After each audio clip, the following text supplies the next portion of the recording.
I kept hearing stuff like faith is the belief in things that you cannot see. Or say, okay, cool. So I don't see nothing but this homelessness right now, but I think I'm going to make it one day. And I just kept going, man. I just kept. Now, don't get me wrong. It was days I wanted to quit, a lot of days. I almost drove back to Cleveland several times and just gave up. But, you know, man, your dreams have to be bigger than all your fears. If you get, see, that's why you have to have big dreams. Because your dreams have to be bigger than all your fears and all your consequences. What makes people go back is you dream too small. See, your problem in life ain't if you aim too high and you miss it. Your problem in life is if you aim too low and you hit it. You messed up now. So when you aim to the moon and you miss, you still amongst the stars. So it kind of keeps you motivated a lot longer, man, to help you push through. Because everybody's going to have a push-through moment. Because everybody has a turn-back moment. The key to making it is you can never turn back. See, God is always coming. See, look, man, when you ask God for something, God boxes it up, put your name on it, and he ships it the day you ask for it. Soon as you ask for it, he ships it. The problem with the package is he never tells you the date that it's going to arrive. If he did that, it would destroy the one element that he requires, your faith. So God sends your package, but he only delivers to Faith Street. If you step off of Faith Street and you go over here to I Don't Believe It Boulevard, he don't ship there. If you step over here to I Don't See How Avenue, he don't ship there. If you step over here to Ain't No Way Circle, he don't ship there. The package only goes to Faith Street. What happens to the average person is that when the package arrives and you ain't on Faith Street, it's just like the post office and FedEx, UPS. If you ain't there, the package got to go back. You know how many packages you got in heaven with your name on it that got sent back? This is real talk, man. This is how it works. Being successful, y'all, is not a magic trick. You have to learn the principles of success. You can be successful at anything. You really can, man. I don't have no education. I'm not really like school smart, none of that. And I got a lot of people work for me, got degrees. See, when I don't know something, I pay somebody to know it. Just come stay around here. I come down here and do the gift. I keep telling the jokes. I'm telling you, God has an incredible life for you. All you got to do is ask him for it. Be willing to put in the work.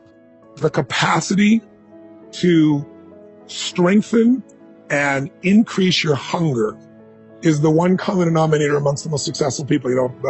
Richard Branson's a good friend of mine, and Peter Guber, Steve Wynn, all these guys, they've never lost their hunger. Most people are hungry to achieve a certain amount, make a certain amount of money, and then they get comfortable and relax, or to get a certain level of fitness, and then they relax. But, Richard is as driven today as when he was 16 years old starting. I mean, he's like on fire, and he's 65 years old. Warren Buffett is 85 years old. He's as driven today as when, he began the journey, right? And so people that have that hunger, I believe intelligence, I love people that are wickedly smart. And I work to be wickedly smart by educating and training myself and so forth and training my brain. But there's a lot of intelligent people can't fight their way out of a paper bag, right? Absolutely. Hunger is the ultimate driver, because if you're hungry, you can get the strategy, you can get the answer. If you can't model it, you can find it. Another guy I interviewed is a man named Kyle Bass. Kyle Bass took $30 million, gathered money together, a lot of money, but other people's money, turned into $2 billion in the middle of the subprime crisis. That's a very big return. You can say that in 2 years, right? Oh my God. So I'm like, how did you do this? It's historic. There's several books you read and they open up the chapter, and some of the most historic books written recently. The gentleman who wrote Flyboys also wrote one of the books, and he starts out talking about Kyle Bass doing this incredible piece. It's like being there with him. But the way he did it was he risked 6 cents to make $1, and you just leverage that up. Wow. So he could be wrong how many times and still break even? 15, he could be wrong 15 times and make money. So, but he's also smart as hell. He looked at things, he evaluated things. It's more detailed than I explained in the book, but the core they all have in common is they risk for valuable returns. And I say to you, there's more in you right now than's represented in your bank account. There's more in you right now that's being reflected by your life right now. Your life is not a true reflection of your potential. You have greatness within you. You have the ability to do more than you can ever begin to imagine. There's a reason that my favorite book says, as a man thinketh, so is he. And as he continues to think, so he remains. In order for us to begin to break into that level of greatness that we have within ourselves, you have to make a conscious choice every day to expose your mind to positive messages. So I put myself on a regimen. I do this every day, and I suggest that you do it. Write this down. Number one, listen to motivational messages every day. If you have Choosing Your Future, a set of tapes, the CDs that we produce, or Creating Your Greatest Life, I guarantee you, if you do what I'm sharing with you right now, for 6 straight months, every day, your life will never be the same again.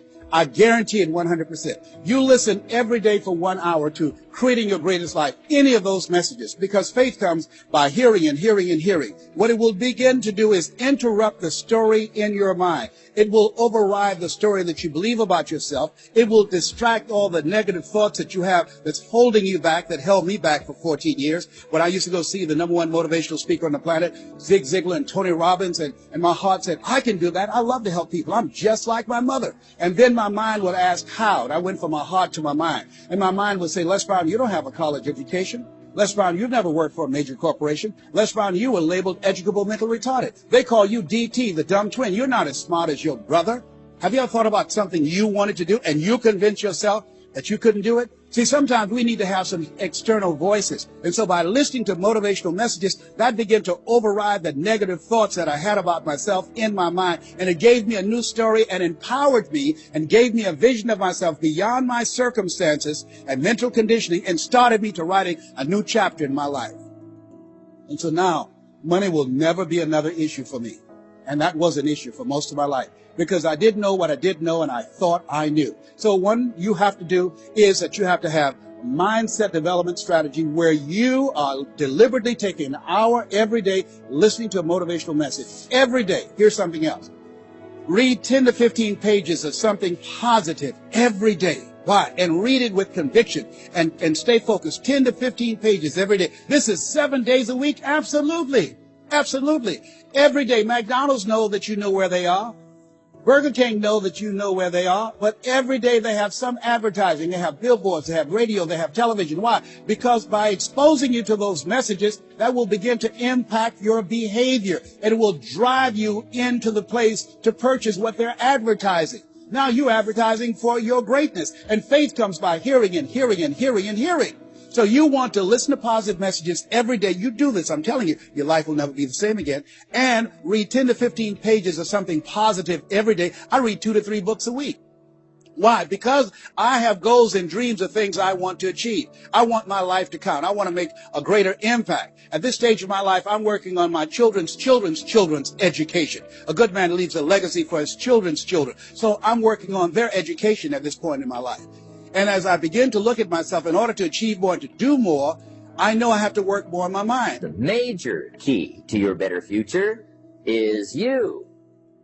Now, my first suggestion is transfer this to a card or something where you can put it up where you can see it every day.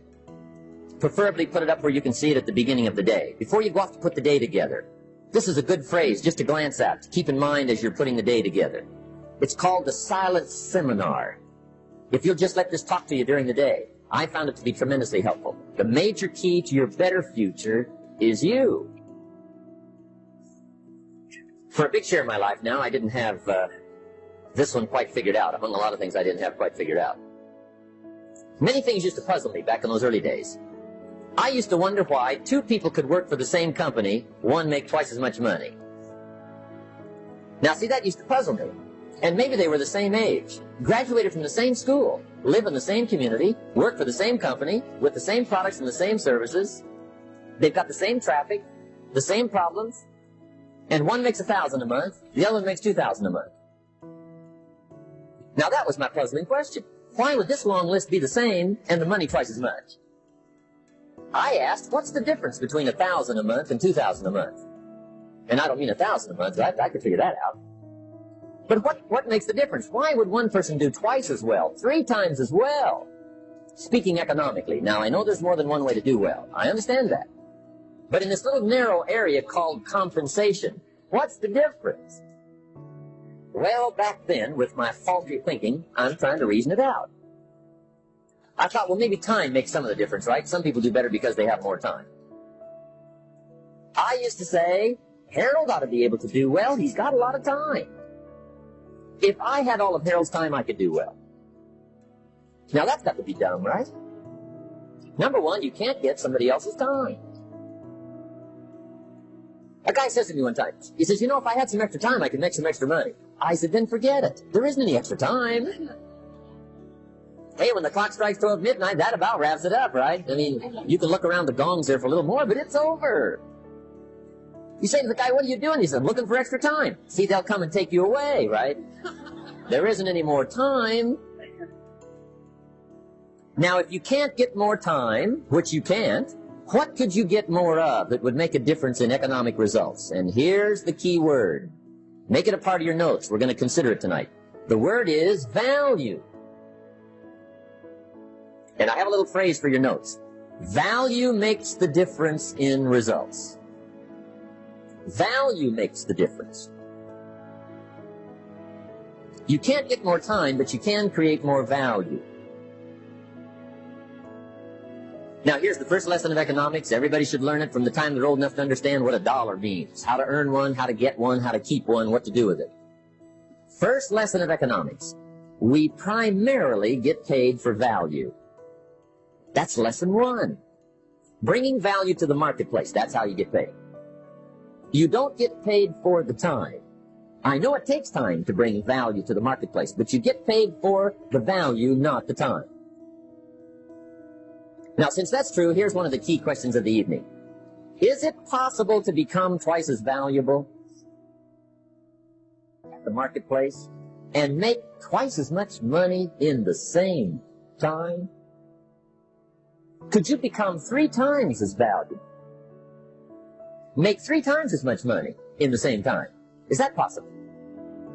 The answer is yes, if. And it's always if, right? Life is known as the big if. Harry Truman once said, life is iffy. How true. And here's the big if we're going to consider it tonight. It's possible to do much better at the marketplace if you go to work primarily on yourself.